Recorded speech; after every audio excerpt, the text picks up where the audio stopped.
السلام علیکم دوستو، آج کی اس ویڈیو میں ہم نزاع کے وقت کی دعا پڑھیں گے، یعنی جس وقت موت آتی ہے اس وقت یہ دعا پڑھی جاتی ہے تاکہ موت میں جو سختی ہوتی ہے اس میں آسانی پیدا ہو جائے۔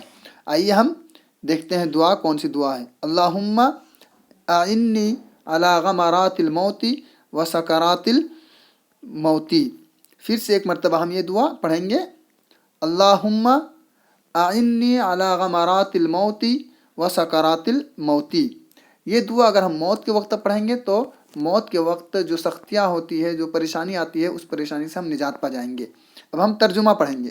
اے اللہ، موت کی سختیوں اور شدتوں پر میری مدد فرما۔ تو یہ دعا ہم نے پوری کر لی ہے۔ موت کی جو شدت ہوتی ہے اس سے نجات پانے کے لیے، اس سے بچنے کے لیے اور موت میں آسانی پیدا ہونے کے لیے۔ بہت بہت شکریہ ویڈیو دیکھنے کے لیے۔